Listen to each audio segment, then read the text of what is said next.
मैंने already outline पे video बनाया हुआ है, तो आप लास्ट वीडियो चेक कर सकते हो। और मैंने इसलिए यहाँ पर फास्ट कर दे रही हूँ ताकि आपको पता चल जाए कि मैं यहाँ पे प्लस मेथड के थ्रू आउटलाइन बनाई हूँ, वो भी किस तरीके से। सो आप ज़्यादा डिटेल्स के लिए आप वो वीडियो चेक कर सकते हो और मैं डिस्क्रिप्शन में भी दे दूँगी लिंक। सो मैं यहाँ पर फ़ोन के थ्रू ड्रॉ कर रही हूँ आउटलाइन और पेंसिल से मेज़र करके।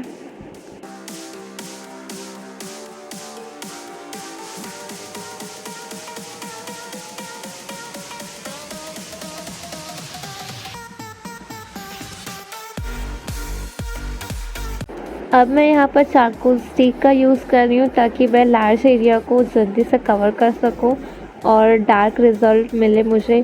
तो ये पूरा हेयर में डार्क ब्लैक ही बनाने वाली थी और कहीं कहीं बस मैं हाईलाइट देने वाली थी, तो मैं उस हिसाब से अपने चारकोल स्टिक को अप्लाई की और ब्रश से ब्लेंड की। और ब्रश से क्योंकि वो काफ़ी स्मूथ ब्लेंडिंग देती है और चारकोल को वो काफ़ी अच्छे से ब्लेंड करता है। और अब मैं जहाँ पे भी मेरी जो जगह छूट गई थी वहाँ पे मैं चारकोल पेंसिल से यूज़ करके अपने एरिया को फिल कर ले रही हूँ एंड देन ब्रश से मैं ब्लेंड कर ले रही हूँ। एंड मैं यहाँ पर ज़्यादातर ब्रश से ही ब्लेंड करूँगी क्योंकि स्मूथ ब्लेंडिंग आती है ब्रश से और फास्ट भी होता है और हमारे जो शेडिंग है वो हल्का नहीं पड़ता। जैसे टिश्यू से यूज़ करने पे ज़्यादातर जो ग्रेफाइट या चारकोल है वो टिश्यू पे लग जाती है, बट यहाँ पर वैसा नहीं होता, ब्रश काफ़ी अच्छे से ब्लेंड होता है।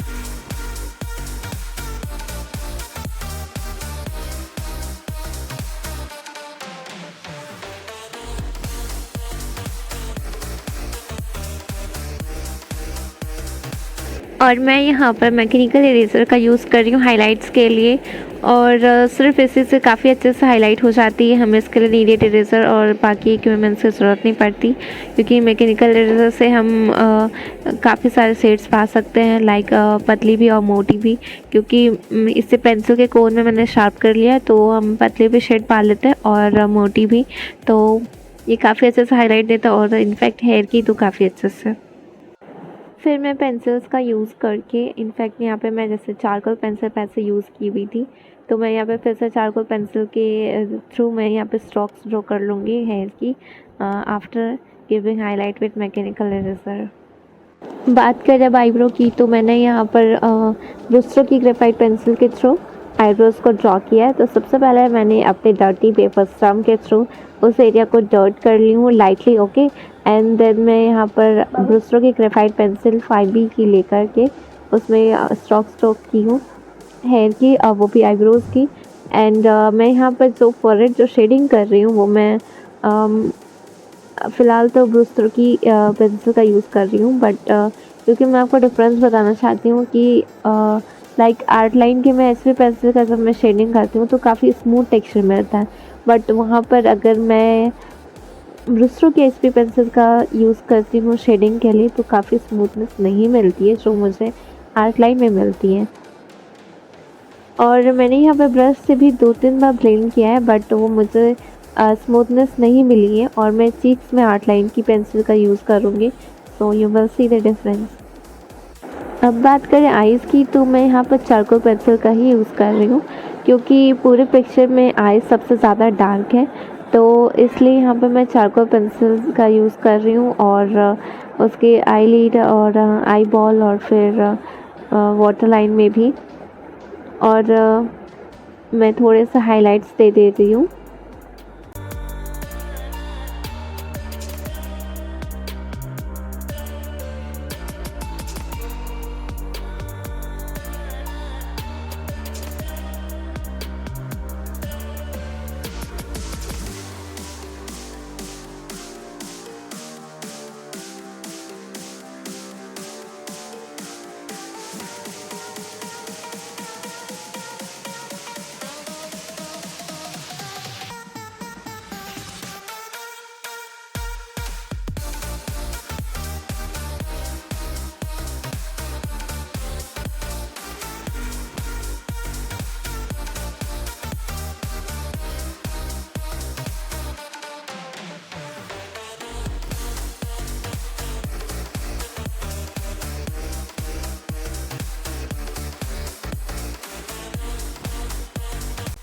रियलिस्टिक स्केच ड्रॉ करने के लिए आपको अपने जो शेडिंग पे ध्यान ज़्यादा देना पड़ेगा, और आउटलाइन के बाद तो शेडिंग ही आती है main cheese.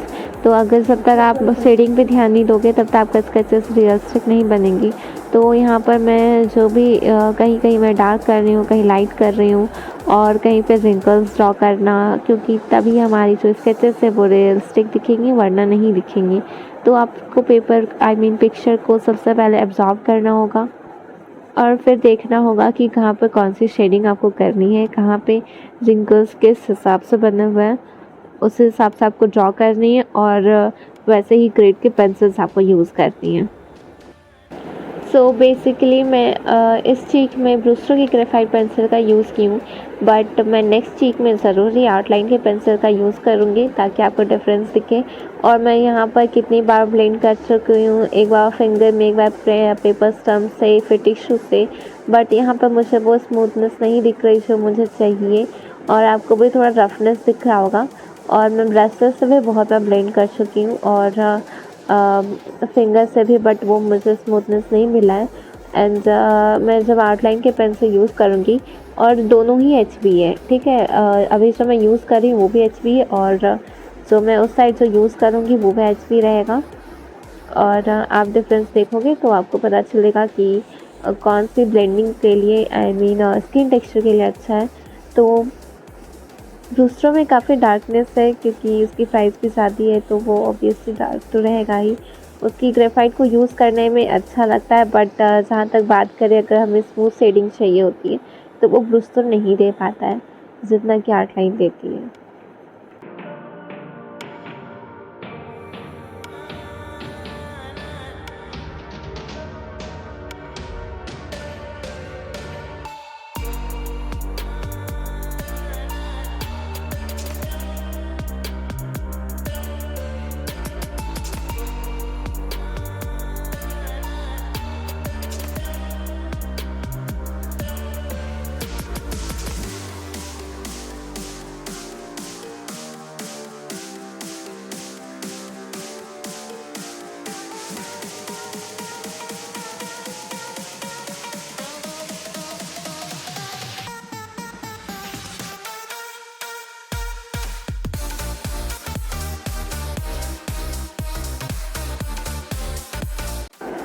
So finally you can see the difference of both chicks.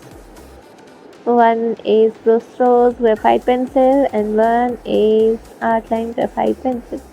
Both are HB. So मैंने यहाँ पे बस ब्रश से ही शेडिंग की थी जो राइट वाली चिक्स है, बट वहाँ पर फिर भी आप देख सकते हो कितना स्मूथ है, और उसमें कितनी बार मुझे ब्लेंडिंग करनी पड़ी तब जाके वो स्मूथनेस मिली।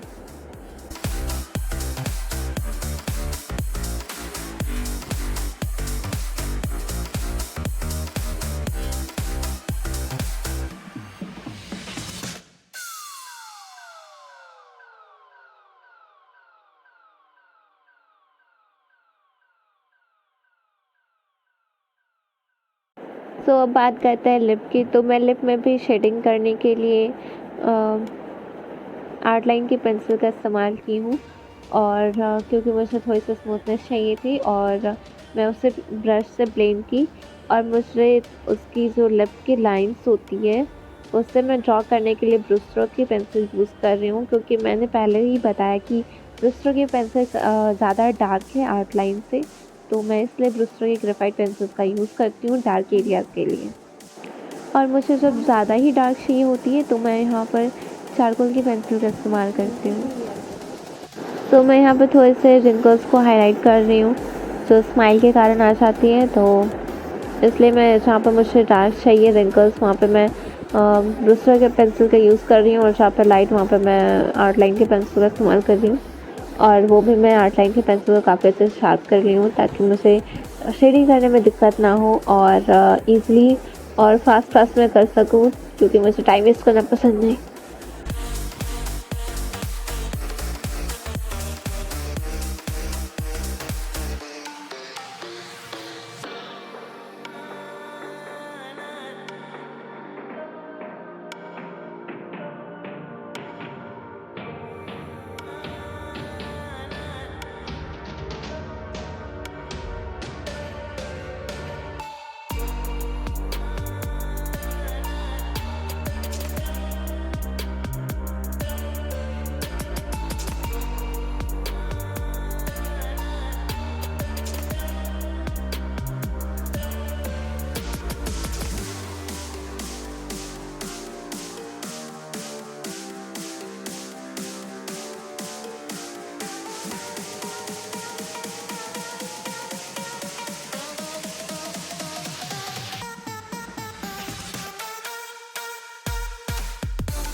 क्योंकि मंगलसूत्र काफ़ी डार्क होती है, एकदम ब्लैक कलर की मोतियों के साथ बनी हुई रहती है, इसलिए मैं यहाँ पर चारकोल पेंसिल के थ्रू कुछ हाइलाइट्स देते हुए उसको ड्रॉ कर रही हूँ ताकि वो काफ़ी रियलिस्टिक वाला लुक दे, और यहाँ पे दे भी रहा है।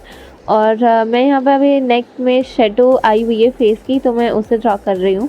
और तो नॉर्मल जो नेक का जो कलर होगा उससे डार्क ही रखेंगे, क्योंकि शेडोज़ हमेशा डार्क ही होता है यूजुअल।